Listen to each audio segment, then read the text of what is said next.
I'll just note that in Isaiah's vision, it's not to say that the unclean will be excluded, but it is to say that everyone will undergo a purification by fire, and all nations shall come together in the New Jerusalem. It's not an exclusive vision, it's actually an inclusive vision of this new kingdom of God. The place I want to start in talking about joy is to say how easy it is to despair. How easy it is to get caught up in the despair, the suffering, the longing for things to be different. I remember having a professor when I was in seminary who said, I am firmly committed to encountering the world as it is, not the world as I wish it would be. And I'm always stuck with that, thinking, how often am I trying to deal with the world as I wish it would be, instead of actually meeting the world as it is? And I realize that most of the time when I'm doing that, it's because I'm so afraid of being caught in, what's the phrase, the full catastrophe of life, and kind of losing my anchor, losing my center. I don't know if this is relevant to any of you, but this is certainly part of my whole growth. And so in reflecting on this idea of how easy it is to despair, I came across this phrase that says that joy is an act of resistance. Have you ever heard this before? I think this term actually comes from an essay by Audre Lorde. I'm not sure. I need to do some more research on that. Joy is an act of resistance. And I did some more reading and some more thinking about this, and it turns out that there are some really profound, both psychological and physiological things that joy does to us. But I'll first say that when Isaiah lays out his vision for this new Jerusalem, he very much pairs these ideas of hope with judgment all throughout the book. The hope of Jerusalem paired with the judgment of Jerusalem. The hope of the nations paired with the judgment of the nations. And there's lots of destruction in Isaiah. Lots and lots of things falling apart. Lots and lots of people getting their comeuppance. And sometimes I will admit that that is where some of my hope lies, is in my enemy being crushed. Does anybody remember that scene from Conan? What is good? To see your enemies driven before you, to hear the lamentations of their women and the crushing of their skulls or something like that. And the guy says, yes, that is good. And that's the end of the scene. And so often I think we buy into that. We buy into this idea that, well, if the enemy was gone, then we'd be okay. If the opposition was gone, we'd be fine. But Isaiah must know something here, because even though he sets up these long treatises about the destruction of the enemy, he knows that's not going to keep people's heads up. See, because Isaiah knows that the people are going to go into exile in Babylon. He knows Assyria is going to take the northern kingdom, and he knows that Babylon's going to take the southern kingdom. This all is going to fall apart. And even if you promise that eventually oppression will be over, that's not enough. As Bell Hooks says, endurance is not transformation. There has to be something else. And so Isaiah gives us chapter 35, this vision of what it will be like. Activist and author Adrienne Marie Brown, who I put out a little bit of what I'm going to call her propaganda, her vision about how we keep doing this work, talks a lot about this in her work called Pleasure Activism. So I've got an excerpt of it for you guys to take home with you. But that there has to be something more than just the end of oppression. There has to be something liberatory that we're oriented towards. And joy can be the way that we get there. You know, one of the things that they find within authoritarian regimes is one of the first things they do is they start making it illegal to do things that bring people joy. They start outlawing books and dancing and singing. They start controlling or condemning things that are connecting people. Think about the ways that patriarchy frames out things that are part of women's joy, like romance novels, now they're trivial and trite, or homemaking and cooking. Oh, those are little tiny stupid things, right? Why is that? Because that's about creating a means of control over someone else's experience of of joy, of liberation. Now we make those problems, we make those lesser. And you can see this across the world throughout the centuries, that from communist regimes that outlawed public singing to even our own nation, which outlawed indigenous dance and ceremony, that by taking away people's joy, what we did is we take away some of their energy. Because joy is a propellant. Joy is an animator. Joy moves us. Joy beckons us. And when we are connected to our joy, we are filled with some of that generative energy to resist things like authoritarianism and domination and control. But the other thing that joy does is it is restorative, because it reminds us of our humanity. It reminds us that even in hard times, there is still abundance. There is still an overflowing, that sense that we're talking about the blanket. I also think about the sense of like spilling out. Have you ever been so joyful, so connected to your delight that you just couldn't stop smiling? And you felt really stupid, but you just couldn't knock it off? You just were kind of giddy almost. And you knew people were like, what's going on with this guy? You've heard that phrase, high on life, right? I think that phrase is talking about that, just like, yeah, all right. There's something about that fullness, that abundance that comes out of really inhabiting joy. It just reminds us that all the overwhelm, all of the suffering and pain in the world, that's not what defines the world. We can't let it be what defines the world. And when we're in that space of joy, it couldn't possibly. It couldn't possibly. Now, see, joy is an act of resistance. And one of the things it resists is it resists the concept of enemy. See, in Isaiah's vision of the New Jerusalem is a place for all peoples. It's not just a place for the Jewish people. It's not just a place for the remnant of Israel. In fact, this New Jerusalem that is established by this Messiah that's coming is about opening the gates wide to welcome all peoples in. And that our diversity will not breed contempt amongst us. I think about this like how I think God thinks about trees. How many types of trees are there? Does one tree invalidate another tree, or do all of them kind of like make each one more amazing? Like, I don't know if you guys geek out on this, but sometimes I'll just sit there and just stare at a leaf for a while, right?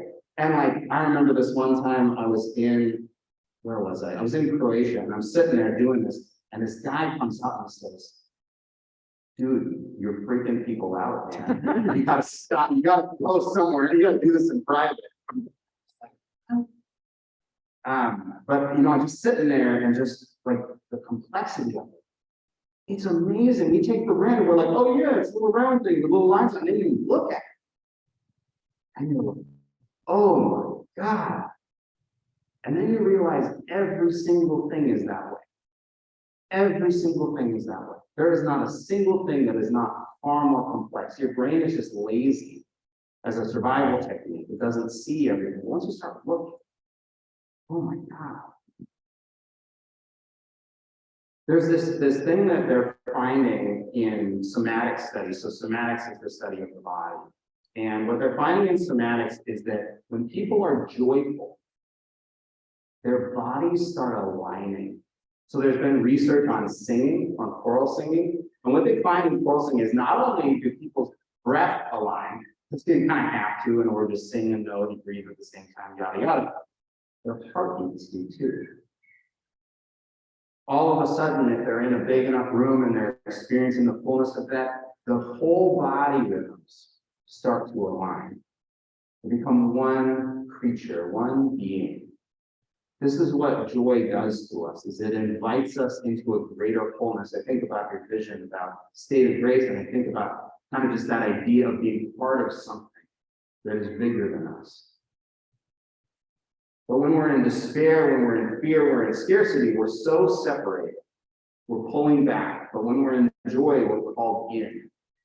And this is one of the ways that joy really undercuts the concept of enemy, is that when we are joyful and when we express our joyfulness, we invite people into it. Now, sometimes we think that person who's smiling over there is kind of like odd and weird, and we're a little uncomfortable. But the longer we're in their presence, the more likely we are to start smiling too. The more likely we are to make eye contact. The more likely we are to connect a little bit. See, joy is actually really disruptive in that way. It disrupts our solitude, it disrupts our separation, it disrupts our individualism. And it refocuses us.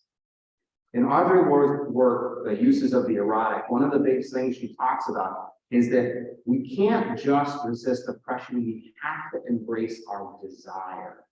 She talks about the erotic as this pull.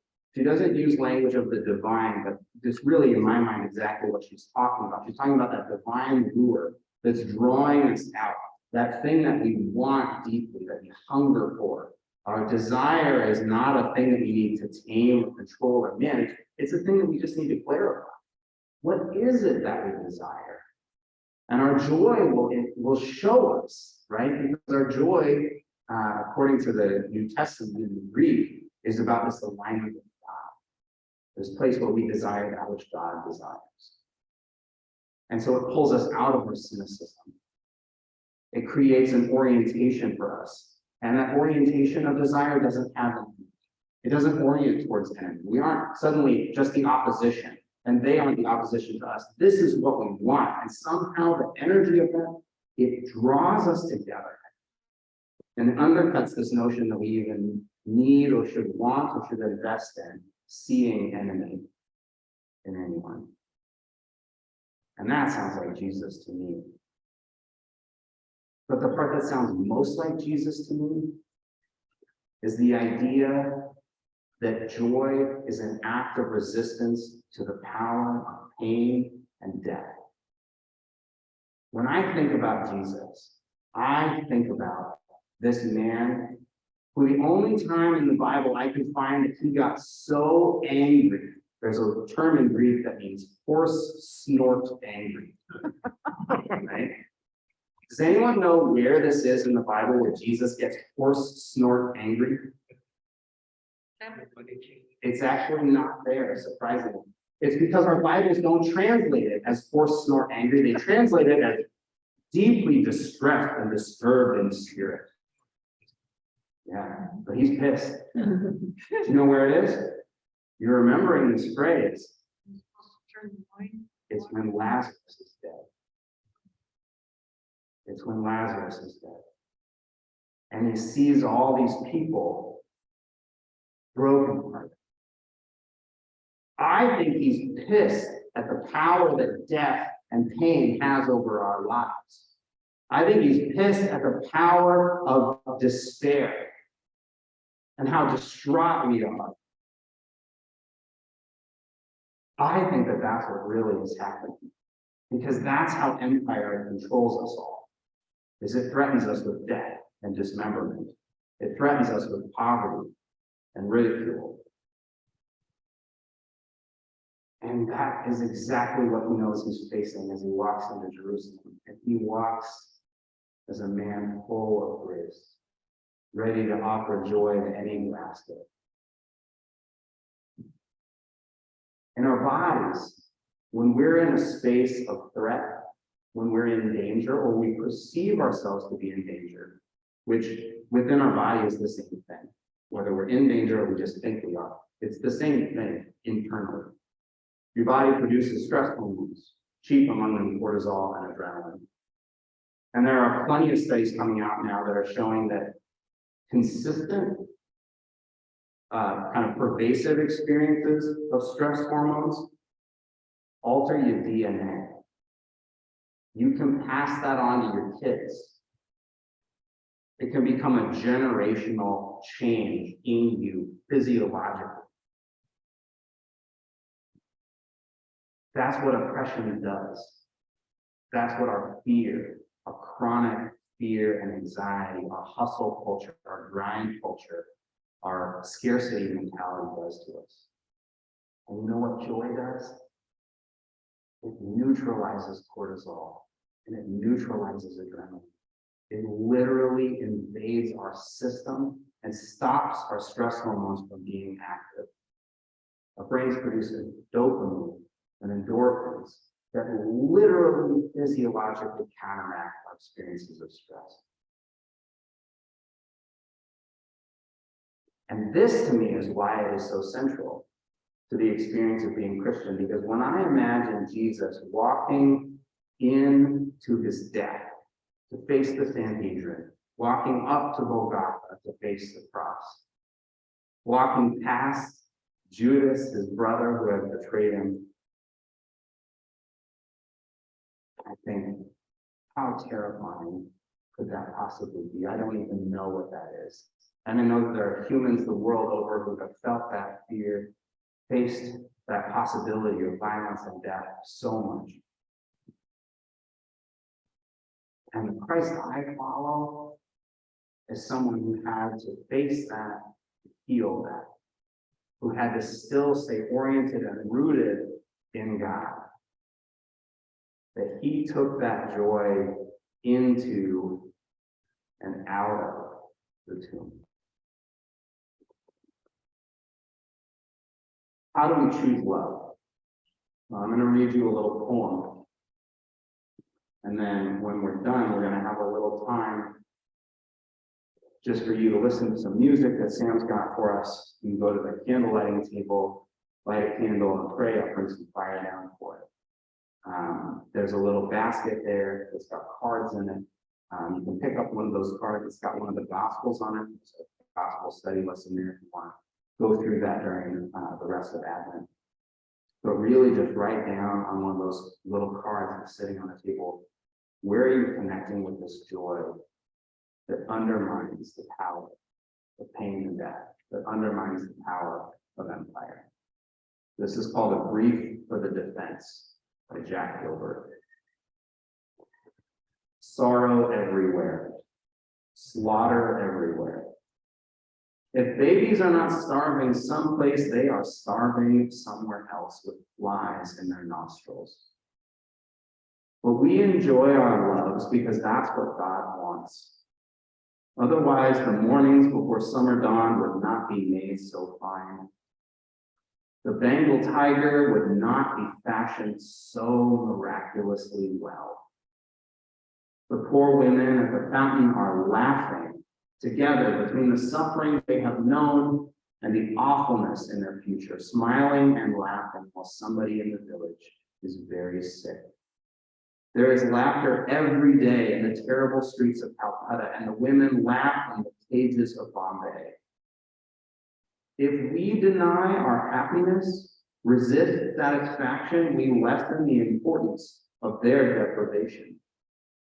We must risk delight. We can do without pleasure, but not delight, not enjoyment. We must have the stubbornness to accept our gladness in the ruthless furnace of this world. To make our injustice the only measure of our attention is to praise the devil.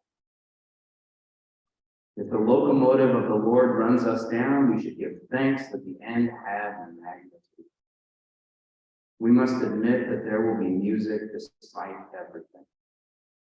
We stand at the prow again of a small ship, anchored late at night in the tiny port, looking over to the sleeping island. The waterfront is 3 shuttered cafes and 1 naked light burner. To hear the faint sound of oars in the silence as a rowboat comes slowly out and then goes slowly back is truly worth all the years of sorrow that are to come.